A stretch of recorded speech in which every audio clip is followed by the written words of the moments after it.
I had a client in France, and they wanted me to travel down to Lyon or somewhere like that.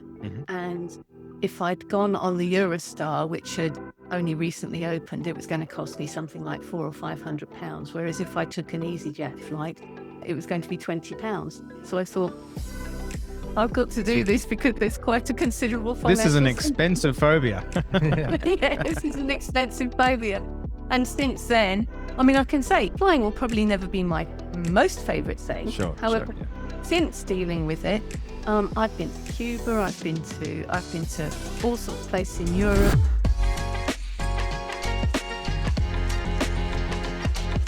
Good morning, good afternoon, and good day. This is Kallum and Conor with the Unplugged number 55, and we have a very, very special guest today.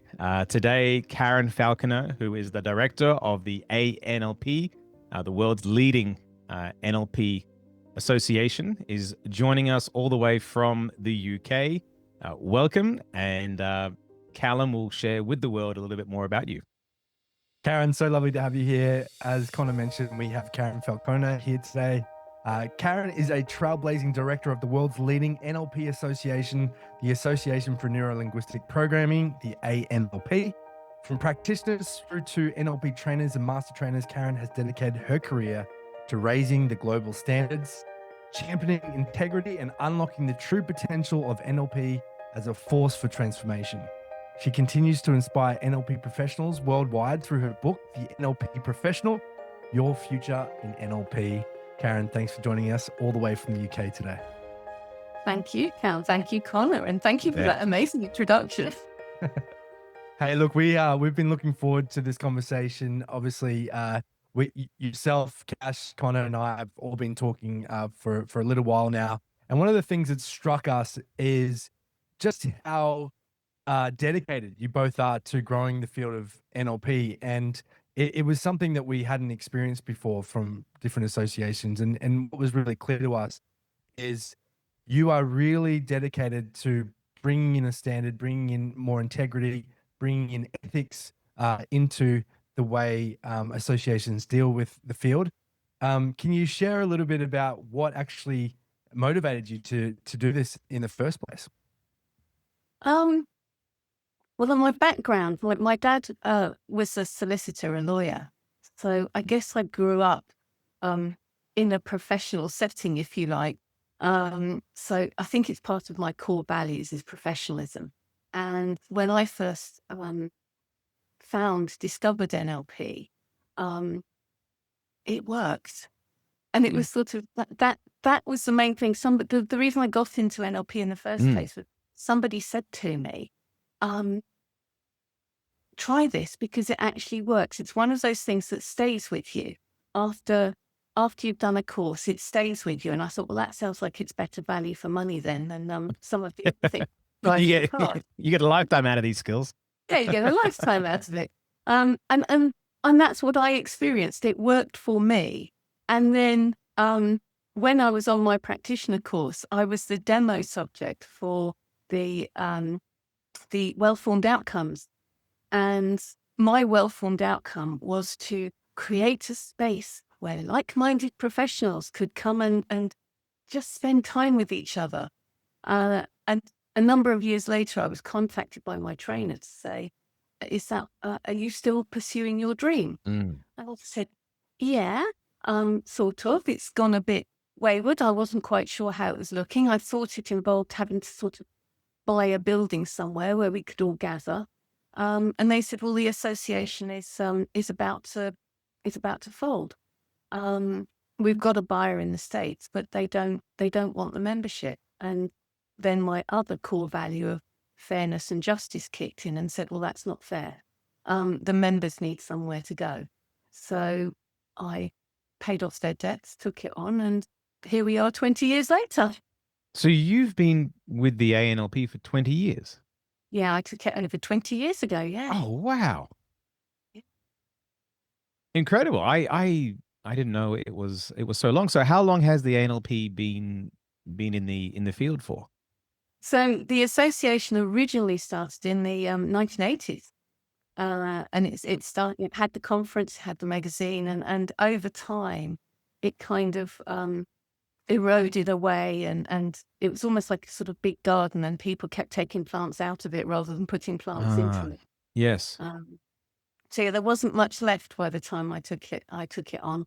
But it was that NLP works, it needs to be represented somehow. That's funny that you said NLP works and you get more bang for your buck. I used to say when people were thinking about doing an NLP training and they were toying up between doing an NLP training and a holiday, I'd literally say, well, if you go on a holiday, you'll lose your tan in 2 weeks. You're not gonna lose these techniques. Yeah.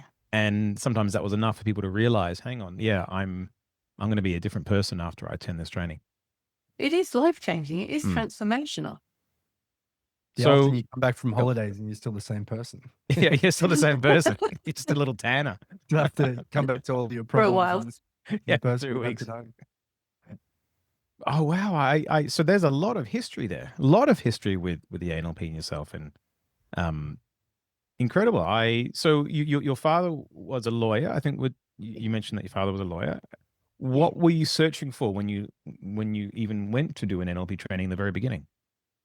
I just had my youngest son, actually. And so I was, I at the time, I was very into, in the olden days, they used to have olden evening days. classes. They used to have evening classes here in the UK, where you could just go and learn all sorts of new skills. And so I was flicking through the evening classes book, because we had real books then, not the internet. Hmm.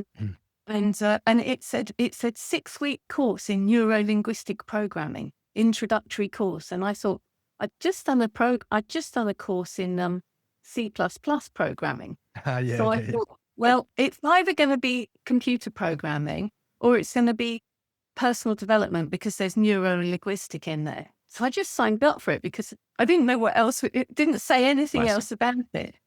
And that was it. I was hooked. 6-week introductory course. It was just, I just loved it, from the the self-empowerment Mm. right from day one. So you could have been working on computer software, but you ended up working on people's minds and helping. Yeah, who knew? Yeah. That's funny. So even back then in the early days, what did you? Because there are two types of people listening and watching this podcast now. Those who are already NLP trained and would love to know more about your journey and the ANLP, and others who may not even know what NLP is. And so with yourself coming, would you say that you had an analytical mind coming into NLP?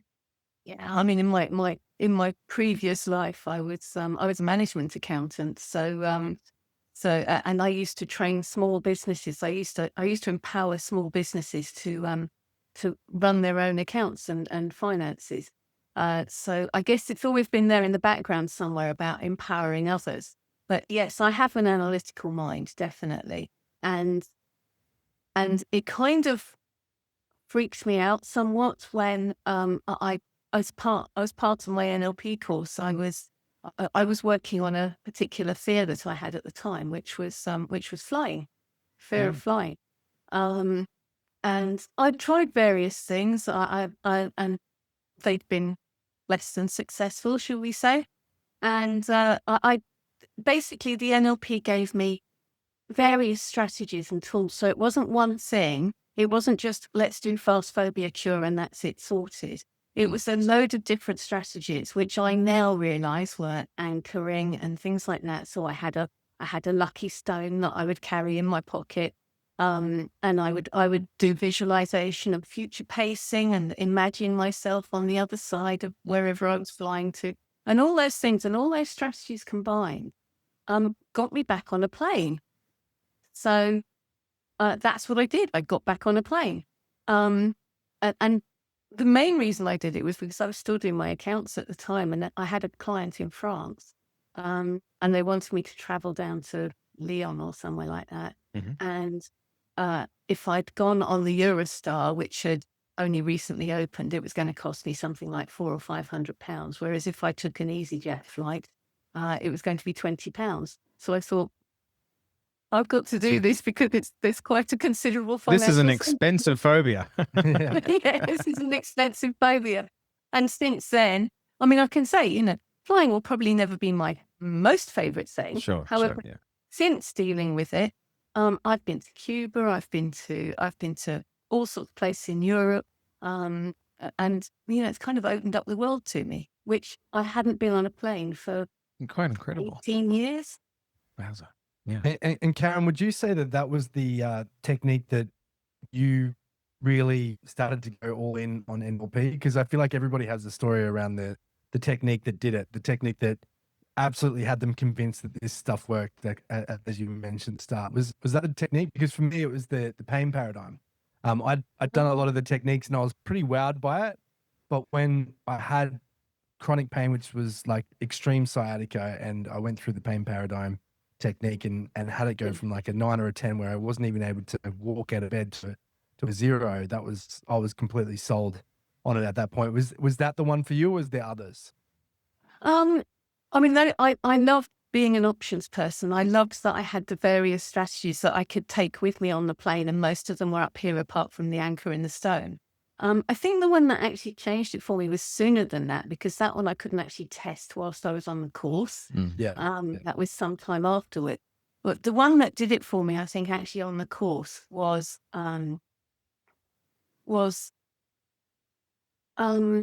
submodality change belief, because I was frequently challenged by a certain member of my family, and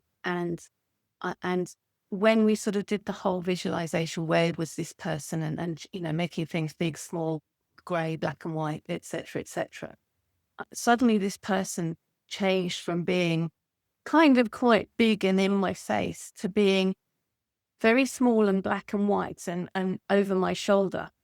And ever since then, 20 odd years ago, 24 years ago, I was doing that. 25 years ago, even longer. But ever since then, I've been able to manage that particular family member so much more easily. And that's lasted me third of a lifetime. I love that question, Cal. I didn't know that there was I didn't even think about that there was a technique that made the difference. What was it for you? It was actually, I don't think I've ever asked you this one. No, it was actually swish pattern. I bit my nails my entire life. I learned NLP when I was 24. My family had, I had the awful tasting nail polish. They tried to bribe me with money. Nothing. I did swish pattern, and I didn't bite my nails for 6 months, and my family couldn't believe it. And when I felt myself doing it again, I did swish pattern again, and then I didn't bite my nails for 2 years. And then, and anyway, now we are where we are. And that was it for me, because I was convinced that I was convinced that I couldn't change this habit. And then since then, and then the pendulum, at the NLP training that I attended with Tad James, you learn the pendulum. And I spoke to my unconscious mind to give me energy. And just like that, bang, I was pumped with energy. And I was on a high for about 2 hours from nothing, from being in a trance state to high energy, just like that. And this pendulum moved on across the page. And I was like, I'm not doing that consciously. So that was an in the moment convincer. Whereas the swish pattern took a while, 2 weeks. And then I realized my fingernails were growing. But the pendulum was that instant kick. And yeah, we've never actually spoken about that, Cal. No, we haven't. Great question. Yeah, brilliant question. Yeah, I just, for anybody watching who doesn't know what NLP is, I probably should just quickly tell you. It is Neuro Linguistic Programming. It's a modeling process where the founders looked at what was excellent in other people, and they mapped out the strategy, the process, the behaviors, the beliefs, the values that those people used to use. They applied those things to themselves and got the same result. So it's a modeling process. It's a process of modeling excellence. It's about turning that excellence into a process. And since then, it's taken a number of different forms today. And predominantly, people know it for being used as a personal development or a professional development training. If you look at Tony Robbins' trainings, he does the more showman style of NLP, where he just does the techniques to you. Whereas when you come to an NLP training, you learn to do the processes yourself, and you learn to do it as a do with process. So it's a 2-second summary of what it is. Yeah, very nice. Brilliant. completely forgot. It's yeah. So you did your NLP training. And by the way, you said that you used to empower small businesses. Did you? Yeah. Yes. And this is As an accountant, would you believe? so Karen has a book, and I'm in the middle of reading it. I love it. It's how, if you are, and by the way, this is a plug that Kallum and I would love to share with the world. This is a book about if you're NLP trained in any way, shape, or form, practitioner, master practitioner, or trainer, whatever level, buy this book from the ANLP website, because it will give you actionable steps to build and grow your NLP training business or coaching business. Thank you. It's a very good book. I love well, the reason why I asked if you had an analytical mind was because as I'm reading the book, I'm like, this is very process driven, easy step by step to follow. Yeah. Okay. I think, I break things down into, but that's what NLP It's does. an NLP. Yes. It breaks down strategies into easily understandable steps so that in theory, anybody can do it. Yeah. The hardest part isn't the steps, it's which steps don't I need? And how can I trim this down to the the simplest form sometimes. That's what I found anyway when we were modeling Conor's process for sales was, which part of this is just something that we do and which part of this is actually necessary and you have to do to get the result. So it is that difference that makes the difference, isn't it? Which it is that earlier. And I remember really catching on to that when I was doing my master prac, because our modeling project was a board break. And we spent, and I'm not always a very detailed, I know I used to be an accountant, but I'm not always a very detail driven person. And we spent all morning talking about the intricacies of how the hand had to be at the right angle and correctly positioned and all this sort of thing. And I started getting a bit overwhelmed by all the detail of, and then there was a part of me that just went, it's about the belief as to whether or not you can do it. And I just thought, okay, so that's what I'm going to work on, is the belief. I'll take the basics of the actual technique and I will apply the belief to it.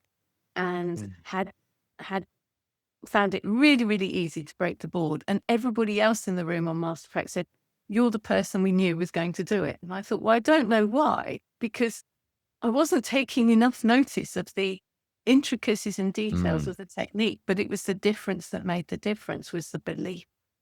The belief is definitely 90% of it. There's a quote that Conor and I religiously quote. We quote it all the time, probably twice a week, and that's Andre Weizenhofer, who said, the client hypnosis will not actualize what the hypnotherapist does not believe to be true or possible.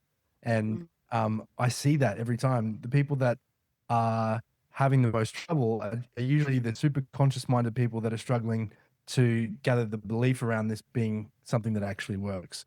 The people that open themselves up, they tap into that unconscious part of themselves consciously, tend to be the ones that can create the best results. There was a guy, Justin O'Hare, he's been on the podcast before, and he just had a unstoppable belief that he could help people with anything.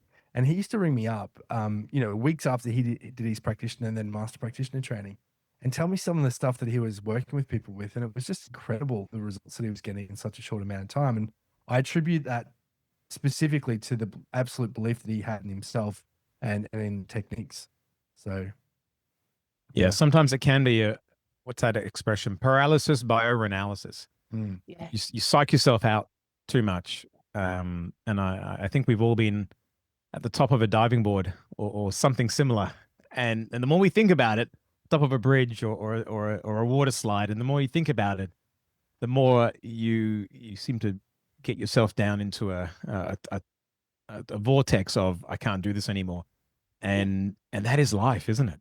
That's what people do. Kallum and I spend all week talking to business owners and helping them elevate their business to the next level. And when someone hits that glass ceiling, it's like a rush of those doubts of overanalyzing everything instead of just taking the step forward and trusting yourself. I think trust is probably the belief. Where does that belief comes from? It comes from trusting oneself, doesn't it? Underneath that, you have to trust yourself to do it. and everyone always is appreciative that they have taken the leap. I've never had anyone tell me they wish they hadn't have grown. Everyone has always said, "I wish I'd done it sooner." Yeah, exactly. So with the ANLP, Karen, I'm curious. So 20 years ago, Yeah. and you said, I'll take over the ANLP. That would have been a time where you would have had doubts come up, I'm sure. What am I doing? Why am I doing this? This is do I see myself here in another 20 years talking to Kallum and Conor on the Connect podcast? What went through your mind when you made that decision, and how did you, I guess, forge through that and overcome that? It was very interesting because, as I said, I mean, at that time I was still working as a full-time running my own business as an accounts trainer, and I when I was asked to take over, I was so memorable because I went down to Ramsgate on the south coast of England, which is where the director was, and I remember it being the same day as the UK won the Olympic bid. Because I was really curious as to what was going on with the Olympics. And it was a really memorable day for the UK because we'd won the Olympic bid. But I didn't know that at the time.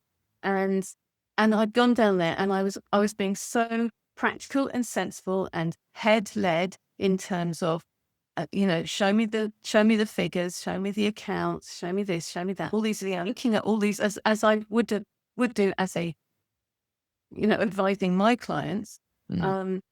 And I looked at all of this, and honestly, if I had gone with the head decision, I would not have touched ANLP with a barge pole. It was failing miserably. It had nothing apart from a one-page website which somebody else had put their face on.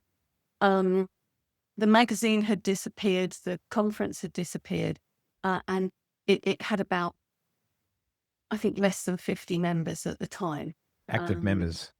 And possibly not that active. On paper, wouldn't have touched it. But it was that, and again, I didn't know at the time about M-braining and M-bit and the 3 different brains and all that sort of thing. But heart and gut said, you have to do this. It's, the justice, my values on the justice, the respect, the fact that it worked. Somebody has to represent this and bring it into being more professional. So I literally did, that's it, leap off a cliff, then discovered that we won the Olympics as well. So it's sort of, very auspicious day all round, really. It's a double win. Yeah. And then Cal? No, there you go. You go. Go for it. I was going to say, so you had 50 non-active members. And a yellow pages and a phone. The yellow pages, the NLP yellow pages. You probably had a lot of ex-members. Did you just hit the phones and ring people and say, "Hey, it's Karen. I've woken up the machine again"? No. I certainly in that first year I bit off way more than I could chew. I know that. Because I was still running the accountancy business, and I was I was being encouraged to, you need to run a conference. You need to take back ownership of the conference. You need to take back ownership of the magazine and all this sort of thing. So I knew nothing about publishing, nothing about running conferences. But we ran a conference 6 months after I took over. It was the biggest disaster ever. It was because the NLP conference was being run using the same database as the ANLP had. So we ran the conference. We had 3 people who paid to come and 90 odd people that we gave tickets away to. I spent the next 3 years paying off my credit card for the debt of running that conference. We launched the magazine at the same time. That kind of didn't go as well as it could have done. But after that, and the NLP community at the time were really upset about the fact that this person who was not famous or well known in the NLP community at all had taken over their association. So that first year, I probably spent at least 50% of my time crying at my desk and thinking, what have I done? And then became really tunnel visioned. I had to. It was that focus, tunnel vision, ignore what's going on out there and do what I believe, which is NLP works and NLP deserves to be represented. So tunnel vision, got the website up and running, learned how to publish a magazine, decided not to do conferences again for a while. It sounds like a movie script where sometimes you got to break down to break through, but it sounds like the movie script where everything goes wrong and then there's that motivating music playing and then it's just the star who's just head down, bum up, getting everything done with the 80s motivating music in the background. So even that, after all of that, you still had the passion to keep going over the hurdles, over the self-doubts, over the naysayers that were probably on the sidelines as well, taking pot shots from across the bow, and you just kept going. Because of the belief in NLP. Is that what it was? Yeah. Incredible. Yeah.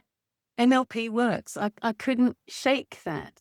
But, it had made a transformational difference to my life. I could get on a plane. I could manage family members better. The presuppositions of NLP became my philosophy for life.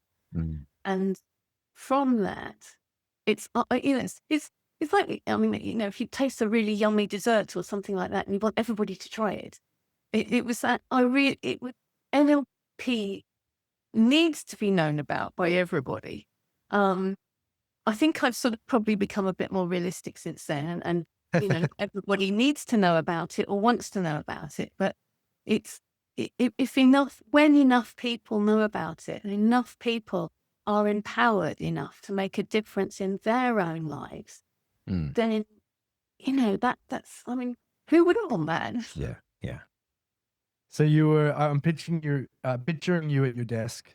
You head down. You've got tears going everywhere. There's probably Kleenex, tissues everywhere, all over the desk.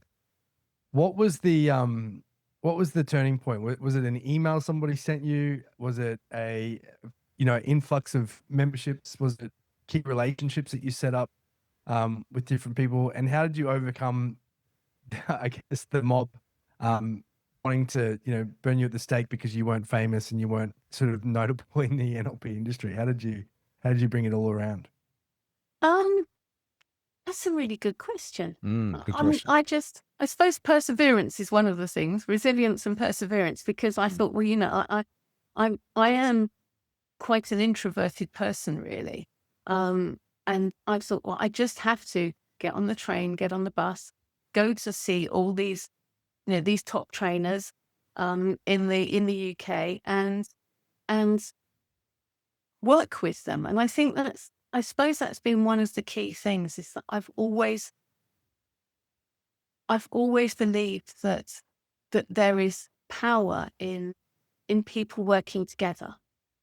And I say it in the book, my daffodil principle, in terms of, what NLP has to offer is really unique. And what's really special about NLP is that pretty much every trainer, every NLP professional that you come across, wherever they are in the world, has got something unique to offer. And the commonality is that they're offering NLP. So we're like kind of a field of daffodils or a field of daisies or a field of whatever flower you choose to think about. But daffodils being yellow, every individual daffodil is beautiful in its own right. You don't really necessarily notice it.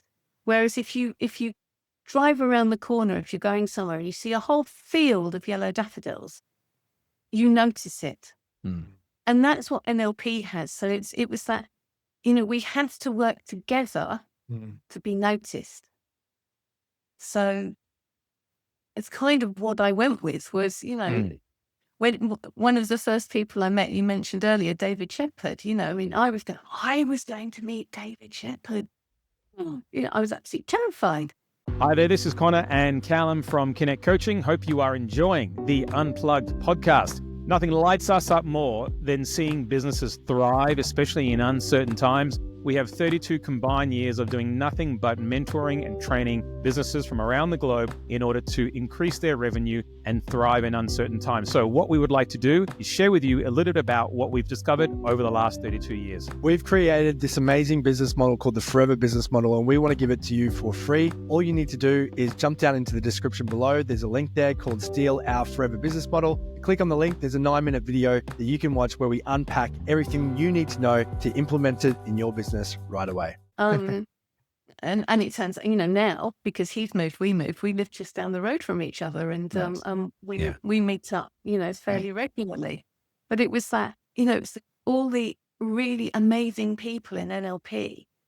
I just went and talked to them because I wanted to prove to them that I wasn't that ogre that had stolen their association or anything like that. I'm just a person like everybody else. And your intentions were good, and your intentions were to help.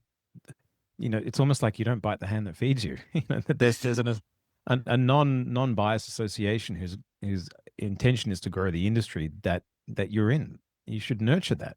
You should absolutely nurture that. Anyway, that was back then. And I think at that time NLP's been fairly popular from time to time. I mean, from a very early age. But when I first got into NLP in 2004, and I mentioned NLP to someone on the side of the road, no one knew what it was. Like 1 out of 20 people would know what it was.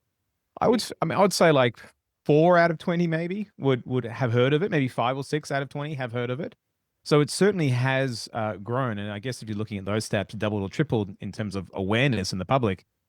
Back then, did you have a vision for the future? Cal used the word trailblazer, and I think to second that, I think you have been a trailblazer in the industry. Did you know that you were going to be? Did you have any vision of what you wanted NLP to be? No, I very much saw it as it was just about getting NLP out there. And really, I suppose the thing that helped the most was perceptual positions, because I think what I found as I started working within the industry. And perceptual positions is an NLP technique, right? Yes. Yeah. It's an NLP technique, and one of the things it teaches you to do is to look at things from a different perspective.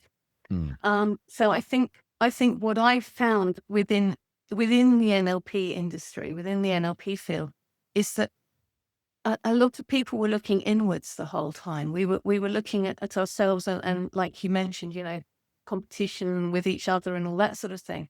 But not many people were looking out to see, who are the clients? Where are the clients? And what do the clients want to know? What do your potential clients want to know about? Because they don't necessarily, and you really do have to. So perceptual positions is about taking yourself and putting yourself in the shoes of your client, sort of thing.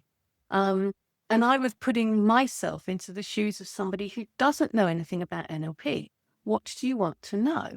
And it became much more about the stories. It's about the applications of NLP. It's far less about who did you train with and how many days did you train, and my trainer's better than your trainer and all that sort of thing. Because with all due respect to the field of NLP, people outside the field of NLP don't know who the famous people are within NLP.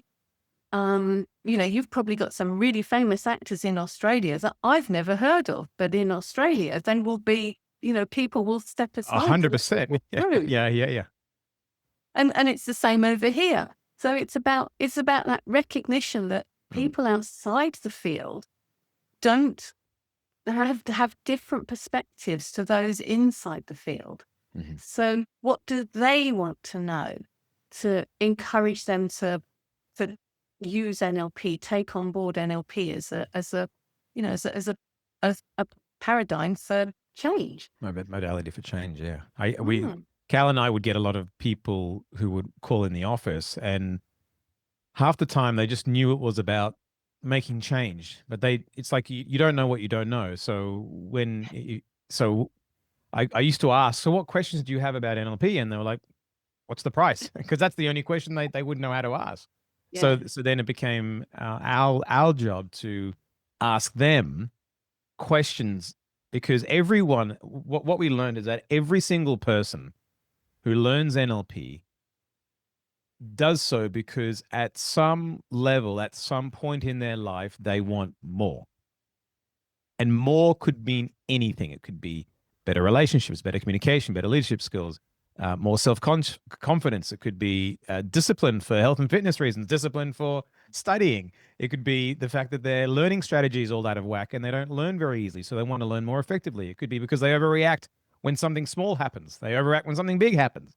It's because something in them wants to improve or change at some level, and then they jump online and do some research, and they seem to find all roads doesn't matter what you call it, nearly all modalities of change seem to find their way back to NLP.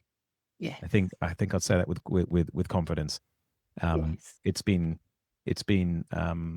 dolled up with fancy names, but at the core of it is NLP. And at the end of the day, NLP is not a new set of techniques as such. It was, we had Frank Puslik on the podcast. When was that? That was fun. That was last year. And Robert Dilts, and everyone's different take, and it stems from different psychological and family therapy models blended together to create excellence with other people through modeling, and that's how it grew. So I guess where am I going with this is when you think about NLP and you think about where it's come from and where it's going and who's involved with NLP now, what do you think is on the horizon? Where do you see the future of NLP? If you didn't have or if you weren't too sure back 20 years ago when you took over the ANLP, you were just doing it because you believed in it and you loved it. Now you're I would say you're more savvy. Where do you see NLP in the next 20 years? I would love, I mean, I still haven't achieved my goal, which is to get NLP recognized as a mainstream solution for so many of life's challenges. And I think that's, it's still not necessarily thought of immediately as a solution. And I think it would be great, for something like, say, for example, stopping smoking. People think of nicotine patches. People think of hypnotherapy. People think of going to their doctor and getting weird tablets and stuff like that. But they don't necessarily think, oh, NLP might be the solution to that. And I would love NLP to be seen as a mainstream solution in schools, in the health system. A couple of projects we're working on at the moment. One is within education. One is within health, and just raising that awareness of how NLP can be the difference that makes the difference. Yeah, brilliant. With the work you do, I know you're working in the background to get some form of formal qualification approval with the UK education system or government, or could you share that? The English regulator. Yes. So even within the UK, there are like 4 different regulators, depending on which actual country you live in. So we're working to get recognition by the English regulator to develop proper official qualifications in NLP, because at the moment, everything that we do globally is, they're certifications mainly, and so that again would be one of the things that would raise the bar and get that higher recognition for NLP. So yes, it's an interesting project. A lot of red tape. I'm sure it's requiring you to think inside and outside of boxes in order to get that across the line. I think for the viewers, especially the people right now who are from the NLP industry, it's really important to mention that yourself and Cash, who run the ANLP, you're not training or coaching anyone. You are solely focused on building, growing the industry. And that's why you're so, headstrong in going after these opportunities. It's not for your own businesses. It's for the industry. And I think it's an important note when talking about the ANLP, the association that you have in the UK, as compared to others. You're not actively competing with any of your members. And I find that a really important distinction to make, because it does alleviate any potential biases that there may be in the decisions that you make within the organization. So I just wanted to mention that, because a lot of what Conor and I have experienced with you, it's felt like when dealing with you and Cash, it's felt like we're speaking to a very neutral party. You don't get wrapped up in the politics of the different training organizations and the different coaches that are out there. Unfortunately, there's some people in Australia here that name and shame people in the field, and it feels it's an association here in Australia that literally has a blacklist of NLP. That we don't recognize these people, and on their website. And it's such it's absolute way not to grow an industry is to guilt people into doing anything. I don't get. Yeah, well, we're live. I don't want to get too heated on that. No, but forcing them through, their livelihood, which is the NLP industry, without some sort of coming together through a breaking of the bread or extending the olive branch, and that's what I guess really appealed with Conor and I to you and Cash is, in a similar way, we like to think that we're doing the same thing. We want to grow the industry, but from a different perspective, where we're not competing with people. And furthermore to this point, today I went to the 50th anniversary. So it's your 20th anniversary this year in the ANLP, but I went to the 50th anniversary celebration for NLP itself. Robert Dilts and his team was putting it on. It was a fabulous event. But the conversation there was, what were the potential challenges and obstacles that they were perceiving for the future of NLP. And there was a lot being spoken there about the NLP ego, which I feel like be just a byproduct of learning some of these skills and starting to, get this power. It's like the ring in Lord of the Rings. But I'm interested to hear what you think some of the challenges are coming up for the industry. For Conor and I, a big thing for us, one thing that we really have our hearts set on is to try to find some coming together of the different factions, of the different training skills, of the different coaches, the different lineages that are around the world with NLP. How can we unite? How can we come together? Because for this, Robert was talking about the third generation of NLP today. For this industry to survive this third generation of NLP, we absolutely need to come together. We absolutely need to look at the similarities and the places where we agree rather than where we disagree. And I have a follow-up question, but I really want to hear, your ideas on that. So, I mean, from the, like I said, I think we have more power when we stand together. And a lot of the stuff that we've done in the past is about holding the space for the industry, for the field. And you'll see on our website, I worked really hard with all the main NLP certifying bodies that were represented here in the UK. So AB, NLP, NLP, all various ones, Professional Guild at the time. This was a while ago. And we all sat down in a room in the days before Zoom, but we met up a number of times to work together to identify core criteria for being a master trainer.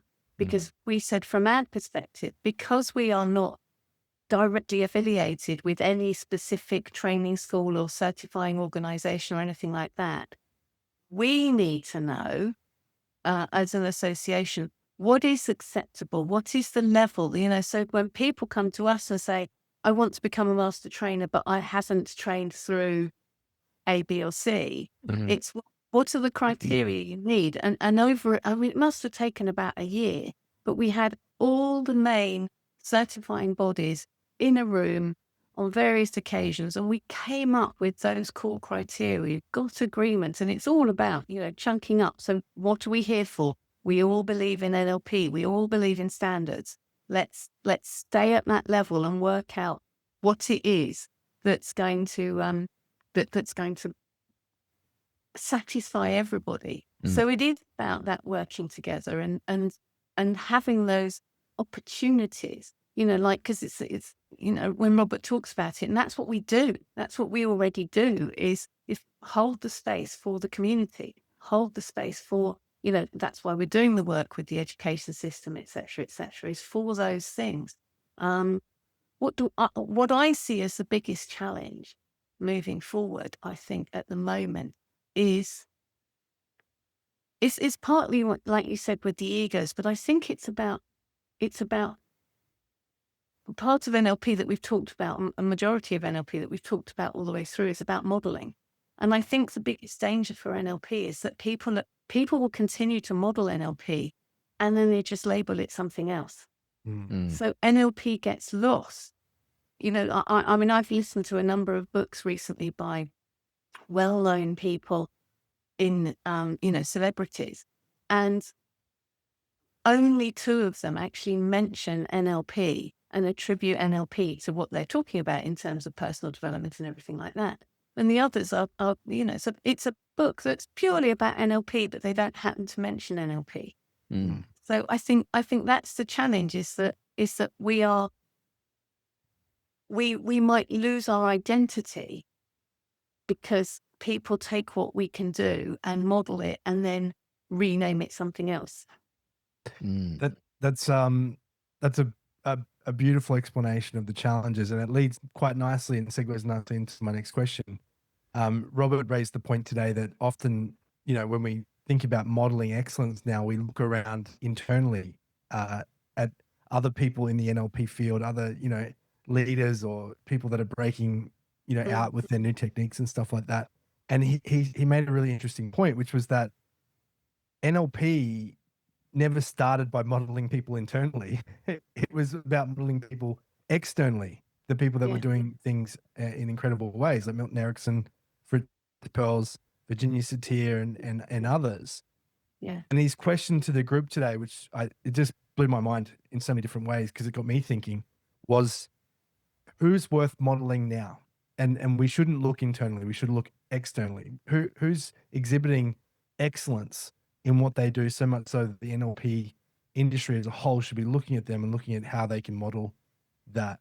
And I'm not sure if you have anything to say on that, or who you might think that we should be looking to model and gather their excellence. But I'd love to hear what you have to say about that as well. I think, I think everybody within NLP will have their own models outside, ideal modelers outside of NLP. I mean, certainly I still model myself on my dad.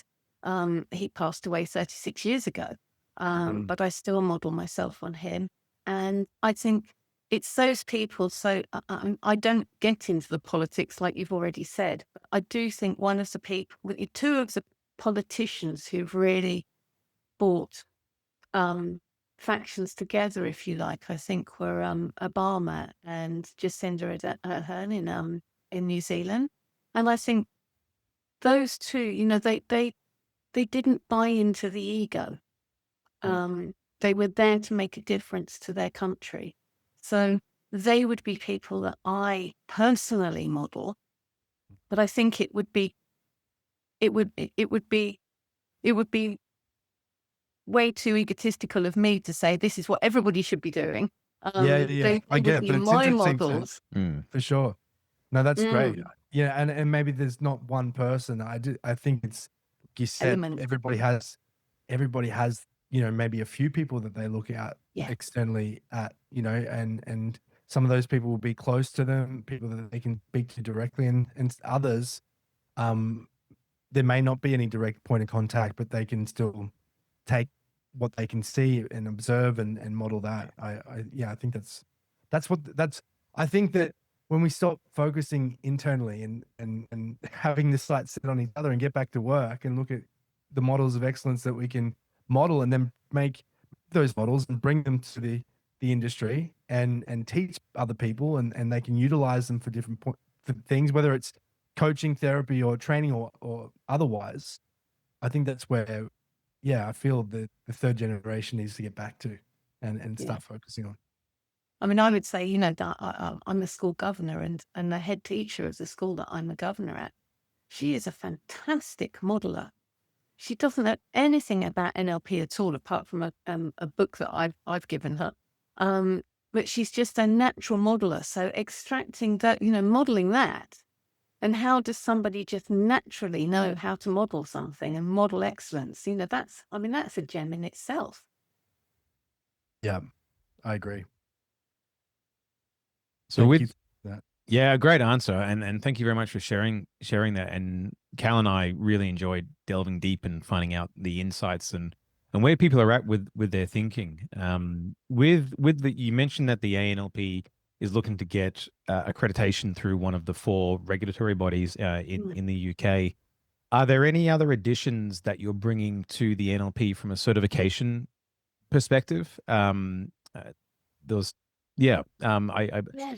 I think with the NLP field, there are often people who use multiple techniques with their clients, for example. So are you strictly NLP, or could you? Is the door open for a couple of other areas as such?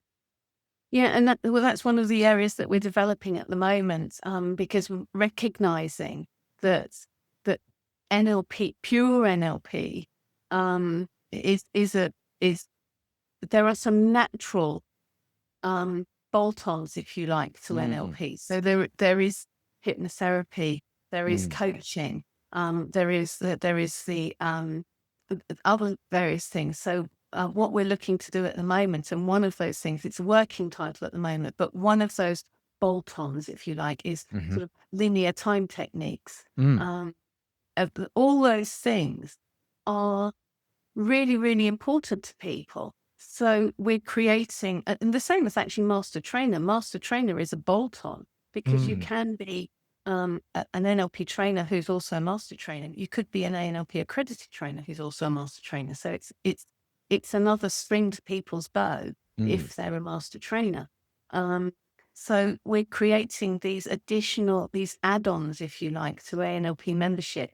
And what we'll be doing is we will be verifying people's certificates in these fields. So hypnotherapy, coaching, we've already got coaching, but adding on hypnotherapy, linear time techniques, and we will be verifying those certificates just as we do at the moment with people's NLP certificates, which don't take people's money. Cool. We verify every single certificate that crosses our path. So we'll be verifying those certificates, and then on somebody's profile, a member's profile, they will be able to have sort of like tick verified linear time techniques, verified coach, verified hypnotherapist, as well as verified NLP professional or NLP trainer. Very cool. So if someone is trained in NLP, hypnotherapy, coaching, and perhaps a time-based technique, instead of needing, see, what I love about ANLP, and Cal and I have been around for a while, and we've researched most of the boards that if you Google it, we've researched them. And one thing that sets ANLP apart, and this is an unsolicited compliment / plug, is the fact that you have an incredible community. You actually give back to the members. You are actively involved to want to connect with the members. I'm on your database. Every month you have a community cafe catch up for all the members. And then once a month, in addition to that, you have a catch up for all the trainers. Plus you're running workshops constantly, masterclasses constantly. You have an incredible website full of free resources for people to get their hands on and upskill and learn. I feel, and this is what Cal and I are excited about, is that you're generally there for the members, as opposed to a way to fill your school because you seem to own the association. So you're like Switzerland or Ireland. You're a complete neutral, and your passion is to build and grow the industry. So that in and of itself warrants huge membership in the industry. But the fact that someone can get all 4 accreditations under the one umbrella instead of needing to do a little bit over here and a little bit over there, or join an association that does all four, but they don't have the support, you will literally have it all for the members. Is there a timeline on that? Well, my timeline might be slightly different to the other people, the external resources that we rely on as well. My timeline would be by the end of September. We'll have that next month. Yeah, next month. Yeah. Maybe with the external resources, they might be slightly panicking hearing me say that. So, but definitely by the end of the year, that will all be in place. I mean, we've already got coaching in place, so we're modelling what we've already got for those other things. So yes, so it will definitely be in place by the end of the year. This feels really good to me, because it means that people have options, and where previously they did not have options.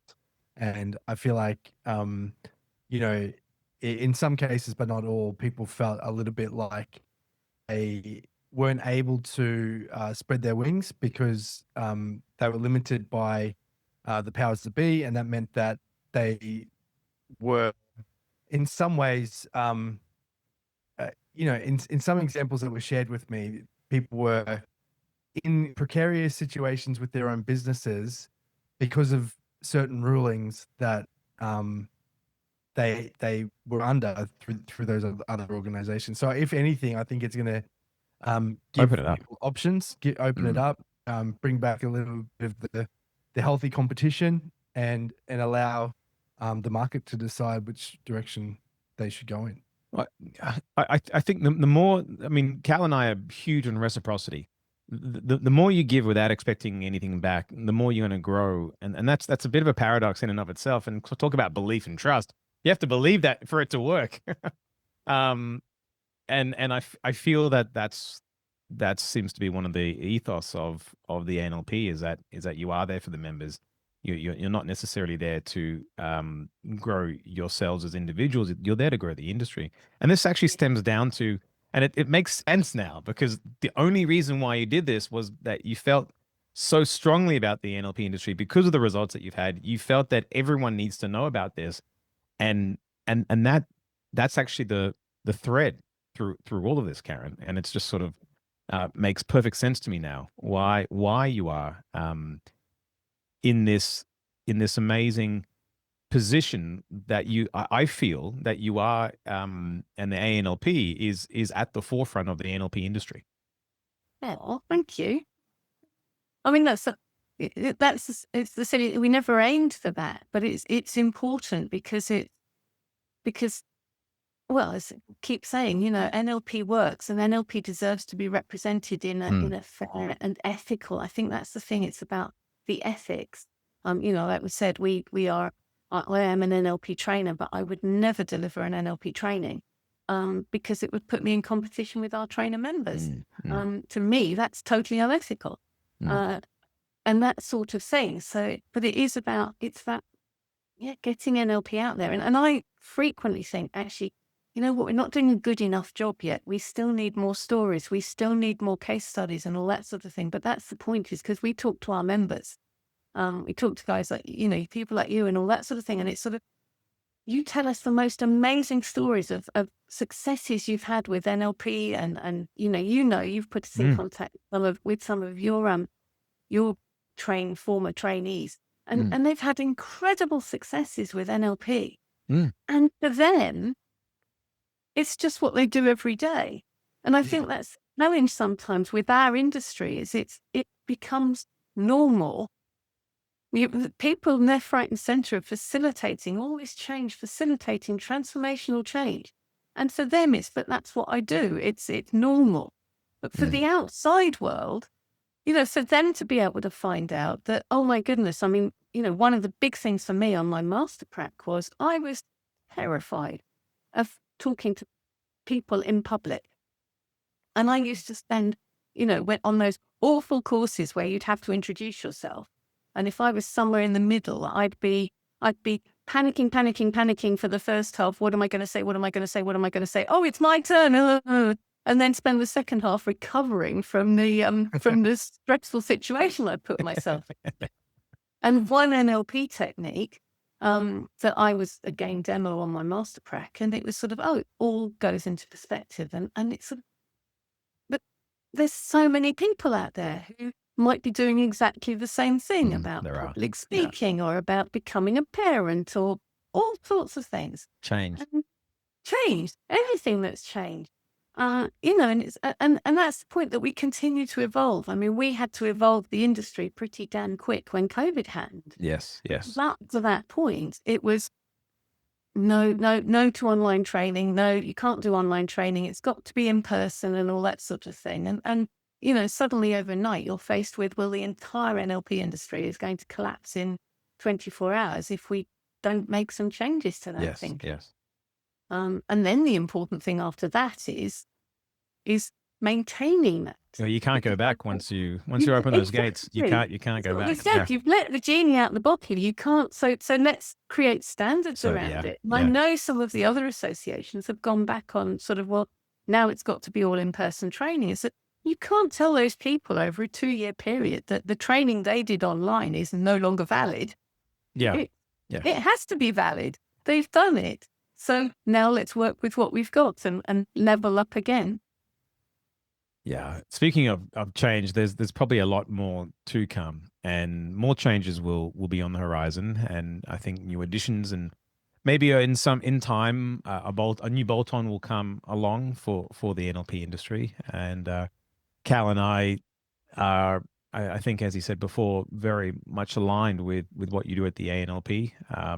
We obviously do it on a business capacity. We feel that you could be the best NLP trainer in the world, the best coach. If you have no clients, if you have no students, then most people will be going back to their regular job. So, and then claiming NLP doesn't work. Yeah. Or saying, oh, too hard basket or whatever they do. And because we've had the luxury, I'd say luxury of making it work and helping thousands to make it work, that fires us up because we know it works. And I guess similar to yourself with the techniques, we know it works. You just have to follow these steps, follow this course of action. Do this. Are you going to be out of your comfort zone? Of course you're going to be out of your comfort zone. But you can't create any greatness in life unless you're out of your comfort zone. Yeah, exactly. So I just want to point to the warmth that both you and Cash have offered, both Conor and myself, with doors wide open, and you've been very forthcoming about who you are, what you do, and how you do it. And I've also had feedback from people that we have pointed in your direction who have had very much a similar experience. And I feel like that's really the warmth that people need right now in the industry. They need those arms wide open, door wide open type approach. What I'd love to see is, and I'm not sure if they're still happening, and maybe they're happening online, maybe they're happening live.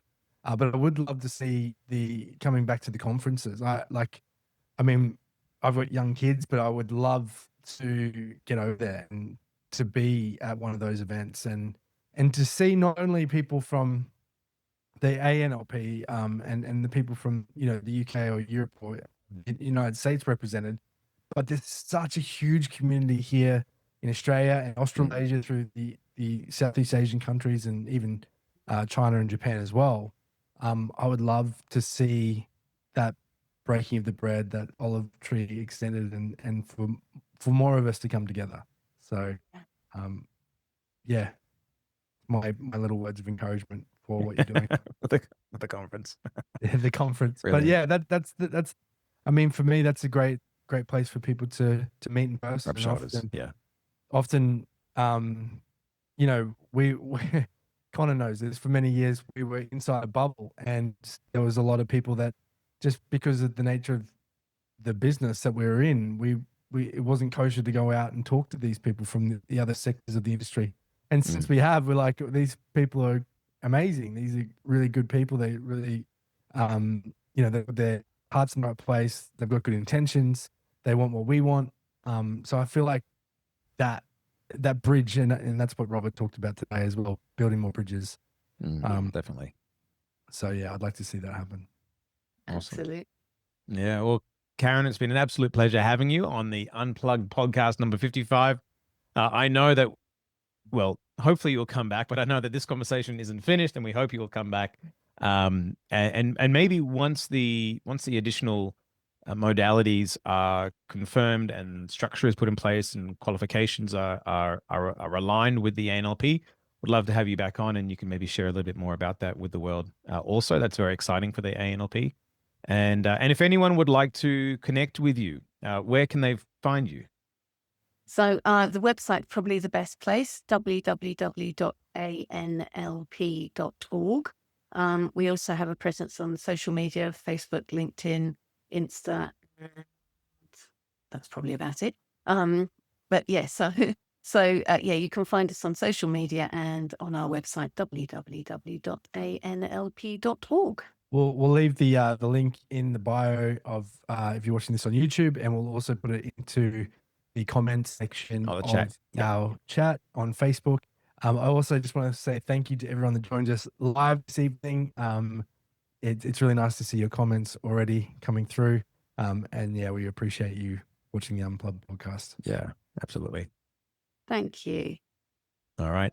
Thank you. Thank you very much for watching the Unplugged podcast with Kallum and Conor from Connect Coaching. Hope you loved this guest this week as much as we did. Cal? What we wanted to remind you of is that if you wanted to steal our forever business model, which is perfect for all sorts of businesses around the world to start to build extra revenue in your business right away, get instant access by clicking on the description and going into the link below, watching the 9-minute video where we unpack everything. See you next up.